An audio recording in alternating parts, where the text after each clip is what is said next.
All right, guys. My guests this afternoon are host of one of the biggest podcasts in the country, the Hollywood Godfather Podcast. On it, they talk about the mob, showbiz in old Hollywood.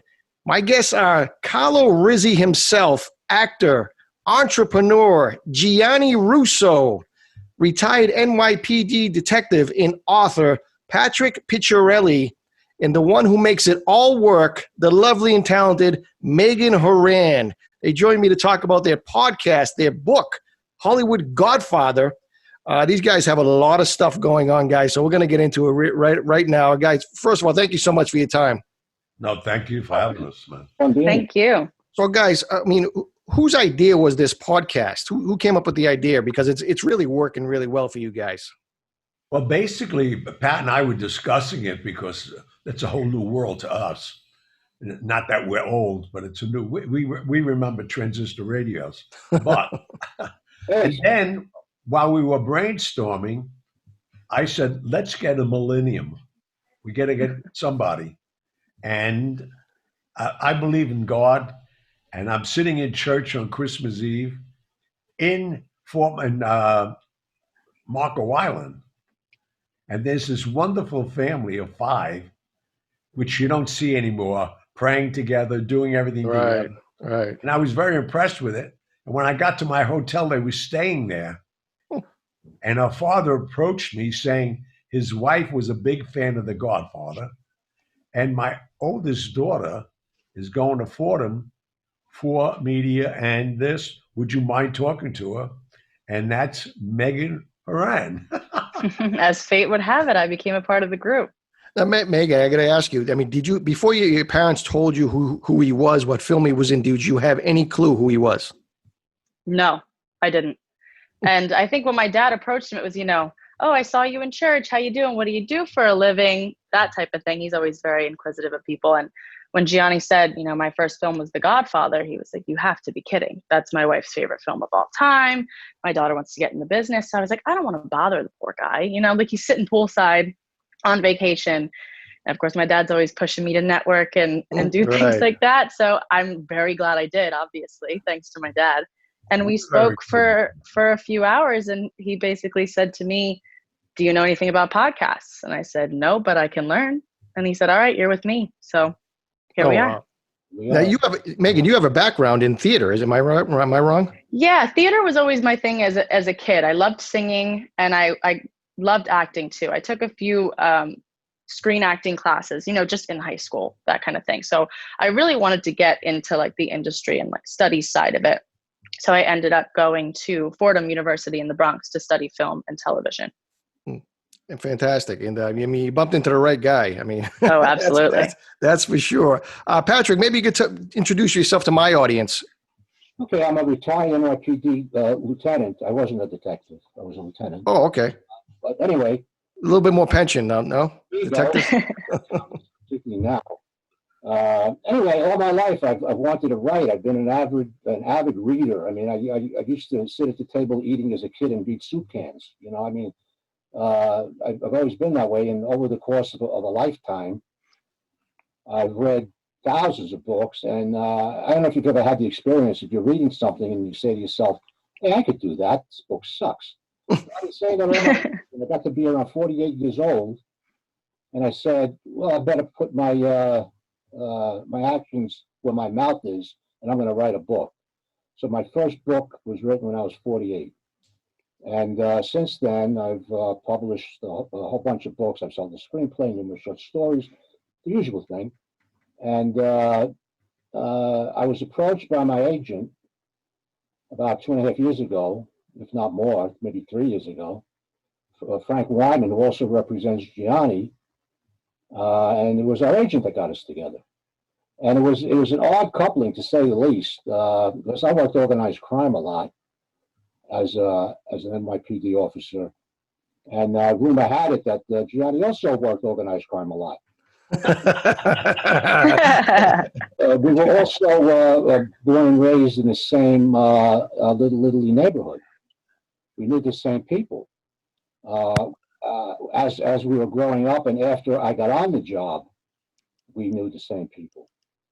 So it was fate that actually brought us together. Johnny was looking for a writer to do his memoir since 1995.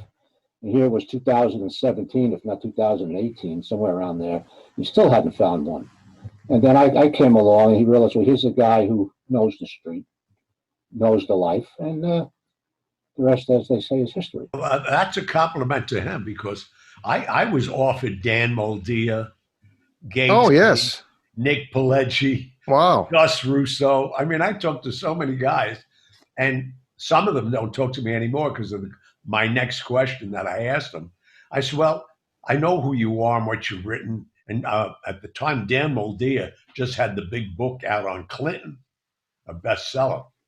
I said, well, Dan, I said, what do you know about Johnny Russo? He said, oh, no, I know all about you. I said, great. I said, could you write me 3 or 4 paragraphs of who you think I am? He's, you're asking me to audition? I said, yeah. And he sent me something that I wouldn't even talk to him again. I said, frankly, he's not it. Get out of here. Wow. Wow. Johnny was looking for somebody who knows the street, knows the talk. I mean, this guy, Moldia, is a better known writer than I'll ever be. Well, maybe not now anymore, but he certainly has more experience. But you have to get the character on paper as he is. And that was the secret. I get into his head, which is very easy. I mean, I've been doing this all my life. These are the people I grew up with. That's how we. And what's fascinating, guys, is that you guys you guys wrote the book together in a different style than most people would. I mean, we never even met. Yeah, right. You guys, it's a little bit off the track. We don't have lunch. I mean, how did that?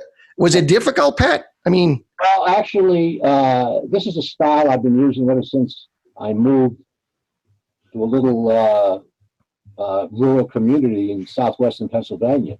He's in the witness protection program, Mike. I don't know if you know. He don't tell you where he even lives. He's in a bunker. But who really knows, right? Anyway, I'm far away from any good subjects for any books. I mean, Johnny's 7 hours away from me, driving time, and other subjects. I've written 4 books prior to him over the phone. Wow. So Johnny and I wrote the book over the phone. Now, when I brought this up, first of all, he didn't know me, from Adam, and then I'm telling him, yeah, I can do this book, and I can do it over the phone. It was like 5 seconds of silence there. I said, let's give it a shot. Let's talk. I mean, here's a guy who's Gianni, who's got to be naturally suspicious because he has managed to stay, let's say, unindicted all his life. So he knows a con artist when he hears one, But anyway, I said, let's talk. So our system basically was, we set up a time, which was 7:30 every weekday night, or maybe every other day, depending on our schedules. And we would utilize that time to talk about the chapters and what we were going to do. I would write the chapter as they came along. I would send him the finished chapter to him for corrections because we're doing this over the phone. I'm going to make a lot of mistakes. So he would make notes of the corrections, call me back. I would make the corrections, send him back the finished chapter. He would approve it, on to chapter 2. And that's how we did it. So we write the entire book, sell the book. We wrote the proposal, sold the proposal, wrote the book. We still didn't meet until about, I don't know, what was it, Johnny, about 8 months prior to publication? Right. Yeah, he was doing a tour promoting his vodka, Don Corleone vodka, which, by the way, is the best vodka I've ever had. Stuff was fantastic. And how do I know? But his son kept on sending me cases of the stuff. And who am I to turn down the free booze, Anyway, he was going to be in Pittsburgh. And all the time we were talking, this is a typical New Yorker. I told him where I lived. I explained where I was geographically. And he calls me up and says, hey, I'm going to be in Pittsburgh. Do you live anywhere around there? I said, yeah, I live there. Wow. I'm about an hour south, and that's how we met. He said, come on down, bring the wife. And from then on, and actually we've met numerous times, but the book was finished and we still hadn't met. Yeah, here's the book for my audience out there. Can they see that? The hell? Up a little. A little bit. I don't know. Zoom's there it is. The Hollywood. It's going to be on YouTube anyway. Hollywood Godfather. Fantastic book. Gianni, I mean, it's obviously about your life story. It's such an amazing life. We can be here for hours, for years talking about your life. And there are going to be other people that are going to be doing that for you guys down the road. But early on, I want to start off, Gianni, about your life. Most people as an actor go to auditions or they take acting classes to get a role. That wasn't the case with you, was it? No, I negotiated a deal. There was a famous book out at that time in 1969 called The Godfather. And I had someone read it to me. And I was 26 years of age, pocket full of money. And I always wanted to be an actor, but I didn't want to go through the trials and tribulations. And then I read in the newspaper that they were having problems with the Colombo family in New York and a new organization that he created called it Italian Anti-Defamation League, Italian-American Anti-Defamation League. So I thought this was my opportunity, knowing I know how they think. So I went to meet Joe Colombo in Brooklyn at his clubhouse and came up with an idea, and it worked. Then we had a meeting at Paramount Pictures, and which is funny now because they're making a movie called The Making of the Godfather. With I know, amazing. See that? I read that. Yes. Yeah, and the funniest thing, and I just had this conversation with Pat. They're not using anything about the mob. They don't want the mob in it at all. So I said, well, I'm going to have a great tour about the controversy of that in itself. Why would Francis Ford Coppola hire every great actor in the world and then Gianni Russo? Why would that happen? Right. An unknown, never acted before, but it's going to be fun. The next 18 months is hysterical for us. Yeah, you guys got a lot going on with the book, and maybe you can touch on that. All you guys can touch on what's going to be happening down the road. Well, I tell you, we were just blessed, and we're writing another book. Oh, breaking news! Breaking news right here. Breaking news. And you know what's nice about it? You have that big sign behind you. Yeah. This is Sinatra, the mob, and me. Love it. Tell them the byline. The true story as told by the Hollywood Godfather. Wow, I love it. It's all how the unions in the 30s created everything at the studios with the mob, and they're still there. We're taking you from Hoboken with Sinatra, with his mother, and during the 20s and 30s, and it's an interesting story. So you guys are working on that now, right? We just Gianni is collecting information, interviewing people. There's been a lot written on Sinatra, so this book is going to have literally untold stories about his life and his connections with the mob and other things, the industry itself. We have to make sure that we're not retelling stories. Right. That's with Gianni. You were friendly with Sinatra for what, 50 years? Yeah. Probably. Yeah, I was 14 when I met him first. Yeah. And he's dead. Yeah, I would say 60 years maybe. Okay, and he's the godfather of your younger son. He's the godfather to my ninth son, Luciano. And I traveled the world with him, actually. I went to London, Liverpool, Monte Carlo. We went a lot of places together, and we had a love-hate friendship, but we've stayed friends. Megan, and just through his marriages alone, that was tough. And Megan, do you find yourself Googling the names that Gianni keeps shouting out all the time on the show, on the podcast? Oh my gosh. I mean, the people that I've learned about right over this year and a half, I never thought I would know. I know every mob guy you could imagine, but I'm still learning every time. He knows anyone who has ever been anyone. Right. Well, that's great for you if you want to be in this field full time. I mean, it's a history lesson from a guy who had a front row seat. I have an offer she can't refuse. She's in the I'm glad I accepted it. Yeah, you can't escape now, Megan. There's no way out. There's only one way out, right? Yeah, we even know how to say, "Yo, how you doing?" You never know how to say that. You didn't speak the language. Most important thing I've learned. Yeah. Johnny, you mentioned Sinatra. Now, Sinatra was for a notorious bad drunk. Oh my God, yeah. Did he want to give you hit you one time? What was that all about? Well, that was at Caesar's Palace Oh wow! late at night, and he is a terrible drunk. In fact, when he started to get drunk, I'd walk because I love the guy, and he was really my mentor. I loved him for different reasons. He got me subconsciously to want to get out of the hospital. I was getting depressed like every other patient with polio. And, I was 7 years old when I heard about him. And I was there another 4 or 5 years. And then I finally met him when I was 14 in the Copa while he was rehearsing. And that was my first conversation with him. And we hit it off. And then through the years, he learned that I'm not just Costello's boy. I moved up the ranks and had a lot of respect throughout the world. And you shared the same birthday. Yeah. Oh yeah, right. Johnny, you mentioned that he christened your 9th son, so obviously you have a lot of children. God bless. How important was it for you, for your kids to know about your past with the book? Well, that's why I waited a while. I really didn't just do it for them, because people have been confused my lifestyle and everything.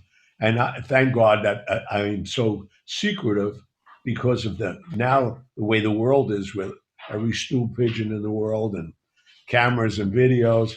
And Pat said I never been indicted. I had 23 federal indictments. Jeez. And beat them all. I was, had a couple of murders that self-defense, fortunately.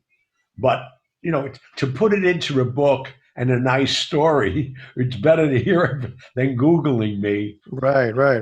And the way Pat wrote it, I mean, fortunately, we're still getting accolades where, we'll be out 2 years this March. Yeah, it's a great book, and everybody should pick it up on Amazon. Fantastic book. I mean, Christmas is another month or so away, and great read for all those old classic movie lovers like myself. You like the old mob, the little blend of everything in there, and Patrick did a great job, and should be commended, Patrick. And in the book, you mentioned, guys, Johnny, you mentioned Nancy Reagan. You're not a big fan of Nancy Reagan. Oh, my God, no. I knew her when she was a bad actress. Then she became the bad first lady as the governor. Then she became the bad first lady as the president of the United States. No, I kept bucking into her. I mean, it was like we were meant to be, and I was meant to abuse her. I don't know why, but I actually thought her detail in California was going to set me up with one incident in itself. It was funny as hell. How about Ronald Reagan? Did you meet him? I like Ronald Reagan. It was funny because Sinatra hosted his birthday party. It was a special for NBC. And Frank didn't realize that I had a run in with his wife. And so he invited me. I was sitting at his table.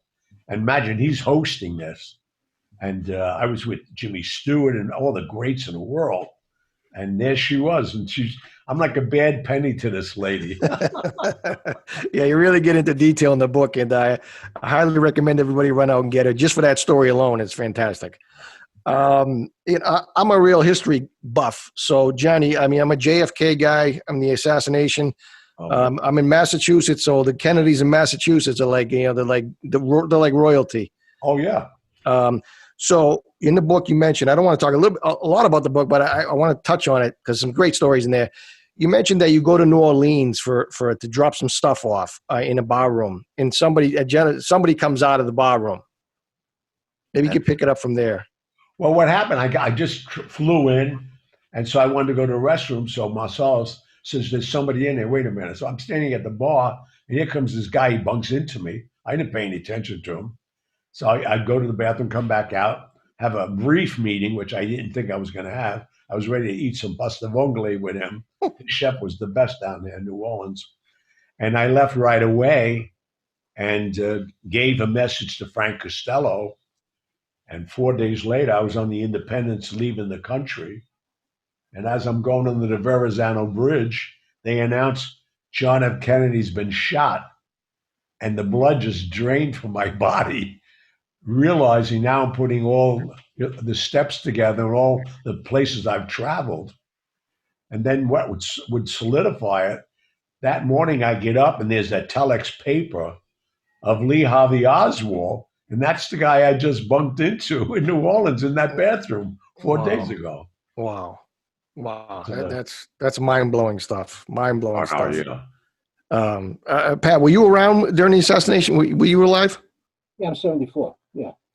Yeah, you were around. Do you remember that day? Of course, everybody remembers that. I mean, where you were? It was a Friday afternoon, bright and sunny in Manhattan, and the teacher comes walking in, and she's as white as a ghost, and dispenses the news. Everybody left. That's a day, if you lived through it, if you were alive at that time, you will never forget, of course. But Megan, I shouldn't ask you that. I'm not going to ask you that question. A little before my time. Yeah, it makes two of us. Gianni, I mean, we got to talk about The Godfather, obviously. Talk about meeting Marlon Brando. I mean, how was that for a non-actor? Just some kid off the street. Non-actor, and I was a big fan of his from On the Waterfront and all his great movies. And but by that time, at the age of 26, which doesn't sound that I should have been calloused with celebrities, but I was, because I was in the Copa. I met Sinatra when I was 14, and every other act going forward from there to the Copa room in Vegas. But Brando, and it was funny because the only thing that I felt really comfortable about was the first rehearsal table read with the cast was at Patsy's on 119th Street. Oh, yeah. In Harlem. And I used to go there all the time. Sal. So yeah, and I just had a new Bentley. I wasn't driving Rolls Royces. I like the Bentleys, and so I just got it. And they were going to send a car for me. I said, no, I'll make my way up there. Don't worry about it, because they were sending station wagons for people, future drivers. So I got there a little early, and I'm at the bar talking to major guys, who are now dead: Angelo Cheesecake, the Jet, that Tony Salerno. Wow. And they said, "What are you doing here?" And I'm wearing Brioni suits already. And they said, "What are you doing here so early?" I normally see them late at night. I said, "I'm here for this rehearsal." They said, "What rehearsal? For The Godfather?" I said, "Yeah." They said, "What are you going to do?" I said, "I got a big part in it." They said, "Get out of here." I said, "I do." So with that, I go back. It's fresh in my mind. And Coppola opens the meeting, and he says, before Mr. Brando comes into the room, nobody should have eye contact, approach him, just leave him be. I said, no problem. We get into the rehearsal, 15, 20 minutes. They called for a break, and Brando came over to me. He said, "You're a big TV actor." I said, "No." He said, "You got a big movie coming out." I said, "I don't." He said, "Well, you're not on Broadway. I know everybody on Broadway." I said, "Right. What's that? What's this, a quiz show?" So he says to me, "Who'd you study with?" I said, "Study what? What are you talking about?" With that, he calls Coppola over. He says, "Francis, this guy's playing my son-in-law." And very reluctantly, he said, "I know." Like I was a gift. He had nothing to do about me getting in this movie. So with that, he starts tearing down all the importance of my scenes and how I undermine the family and get his son killed. I never broke down a script. I didn't care. I just wanted to be there. With this, though, I'm starting to understand this guy's getting me fired. So not knowing protocol, I just said to Francis, I said, "Francis, go over there a minute, Coppola." And he left. Now the whole room goes quiet. They're saying, "Who is this guy? He just dismissed the director and he left." Then the next thing I do, I put my arm on Marlon Brando to walk him out of the room. They're saying, "Don't look at him." I'm touching him now. But I knew there was a zig and egg game late at night in the back in a certain room. I just wanted not to embarrass him. So I walked back there with him. I turned him. I'm nose to nose with this guy. I said, "Let me tell you something, Mr. Brando, at all due respect. You screwed us up for me, and I'm cleaning that up. You screwed us up for me, and I get fired. I will suck on your heart right here." He looked at me. He stepped back. He said, "That was brilliant. That's great acting." He thought I was acting. He thought I was right. Oh, if he only knew. If he only knew. Johnny, I mean, you mentioned your Brioni suits. Talk about these actors on the at Patsy's. I mean, how were they dressed? Oh my God! Diane Keaton came in with combat boots on. Even Sterling Hayden just came in from Paris. I mean, they all needed a bath. Is that crazy? They just got back from Woodstock. Yeah, I mean, it's like, but even today though, I'm used to Fred Astaire and Richard Conte and these guys. Yes, yes. These actors today, it's. I don't know what it's about. Yeah, I don't either. I don't get it. I'm not into it. I'm a classic movie lover. Speaking of classic movie people, Marilyn Monroe, Johnny, talk a little bit about her if you can. Well, I don't know. I mean, we only get about 20 minutes. I had a 4-year relationship by mistake. And why I say that, I got caught on the street by a truant officer in New York. I was 15 and a half. And he said, "Why aren't you in school?" And I basically laughed at him. I had $5,000 in my pocket. I was going to Toots Shaw's to bring it to Costello. And at that bar, being a movie classic, you saw everybody there. Jackie Gleason held court there every day. Joe DiMaggio, everybody was there. So I said, "I don't go to school." He said, "Well, how old are you?" I said, "I'm 15 and a half. He said, "You got to go to school." So he writes me a ticket. So I'm about a block away, and I'm walking. I have the ticket in my hand. So Costello says, what are you doing with that ticket? How'd you get a ticket? You were walking too fast? So I don't know what it is. And he read it. And he asked me how old I am. I said, "I'm 15 and a half. He said, "How long have you been around me?" I said, "About 2.5 years. He said, "Well, you got to go to school." I said, "I don't want to go to school." He said, "I'll straighten it out." And he did. He hooked me up in Wilford Academy. And I went there, and the first day they told me, "You don't have to come, just sign in. And at the 6 months, don't worry about it." When I looked over the teacher's shoulder, there's like 20 or 30 young girls there. Now, where are you going to find 20 or 30 young girls in New York City at 9:30 in the morning? So I was there every morning, just out there before I met Costello at 11 o'clock. So one day these guys come in, Kenneth and Mark Sinclair. They were lovers at the time. I didn't know what that meant, because I knew men and women were lovers. And they were working at Lily Daché, and they hired me as a shampoo boy. And the fourth head of hair I washed was Marilyn Monroe. Wow. And then she started requesting me, and then you have to buy the book. Yeah, you got to buy the book, guys, because it's great. And Johnny, you were actually in her last photograph. It's amazing. I can't believe it, man. That Saturday night, I can remember it like it was yesterday. Wow. They had her up there. She was always around the mom. They all loved her, and they were trying to set up the Kennedys like they did J. Edgar Hoover. They blackmailed him for being a cross-dresser, and that's why he always denounced that there was even a mafia. But this situation, they wanted her to take a picture, a very promiscuous picture, with the Kennedys. And unbeknownst to us, she went crazy because JFK said once he became president, he would leave Marilyn and marry her. That's how naive she was. And then he passed her off to Robert, and he was consoling her and got her pregnant, which nobody knew. Wow. And he convinced her to get it aborted because he already had 6 kids. So we're giving you a lot of good. Yeah, this is fantastic. It's fantastic. I love it. I'm a junkie. I can listen to Johnny all afternoon. You kidding me? In a tornado on top of it. Yeah. We got like 10 minutes left, guys. I know there's a lot of stuff going on right now with the book. What you guys can talk about? What is actually going on with the book right now? Well, what's good, which will bring in Megan more to our fold, we are Nick Vallelonga, who won the Oscar in 2018. Green Book. Trying to get him on the show, Johnny. Maybe you can felicitate I could do it. No problem. I could do it. Beautiful. And then Colin Wilson, who was the he did a big movie, I forget. Controller for George Lucas on some great films like Avatar and Star Wars. He just streamed Star Wars. He's my line producer.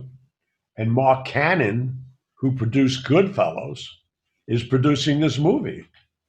So we're in very heavy talks. and started casting. And so we'll be making an announcement soon. And that's when Megan's going to go on camera. I was going to ask that. Not only as an actress, but we're controlling the EPK package.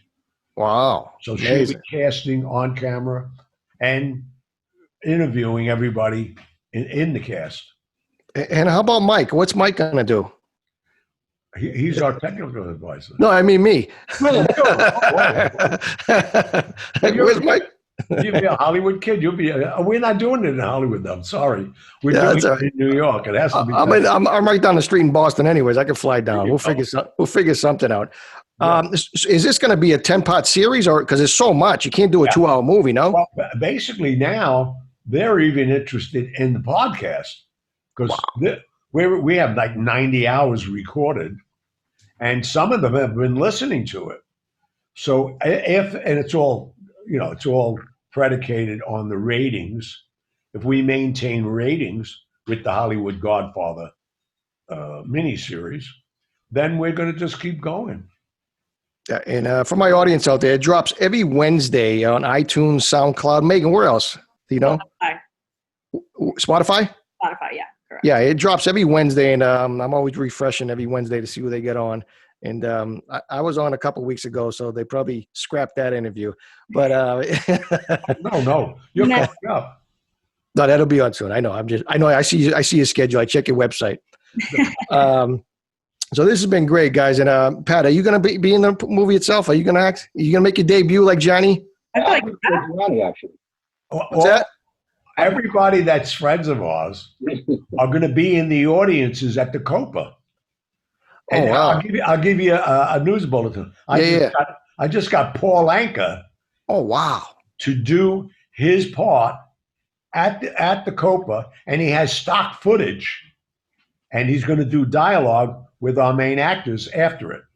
Wow. Fantastic. I mean, you can't say who the main actors might be. Well, we know that Chaz Palminteri is playing Frank Costello. Wow. We're in very heavy meetings. I can say anything I want. What do I care? We're in very heavy meetings with Vince Vaughn. Vince Vaughn. Wow. Yeah. And then Ryan Phillips wants. We're getting a lot of. Oh, you get some good-looking guys in there. Ryan Phillips. Yeah, that'll get the chicks coming out. They're going to try to make me look good, I guess. Yeah. How about you? For you? No. No. That they're playing me. Oh, they are. Oh, okay. They're playing me earlier. Oh, I'm going to introduce it the way he wrote it. I mean, we read the script already. The way Nick wrote it, he has me introducing the shows and closing each show. And sometimes I even show up in the scene as me talking to you into the camera, letting you know what's about to happen. Wow. I think it's very clever. Well, you know what's great about you, Gianni, is, I mean, obviously you get an amazing life. And for my audience out there, if you go Google YouTube, Gianni Russo, you talk about a movie and people coming to see it, you're going to get so many generations, because a lot of the podcasts I've seen interviewing you, Gianni, were like 17, 18-year-old kids knew who you were interviewing you. I know. They know who you are. You know what I mean? It's more impressive. It's amazing. With a tribute to Megan and Pat, our audience for September, we hit 8,400,000 households collectively with all of the podcasts and all the interviews we've been doing. So it's been great. That's amazing. And you did the Patrick Bet David one. It's like, I think it broke YouTube. Yeah. And he's still a good friend, which is so great. Yeah, he passed on me. He passed on my interview. Yeah. Tell him I said that. We'll work on that too. Yeah, work on that too. We got to get Chaz. We got to get Nick.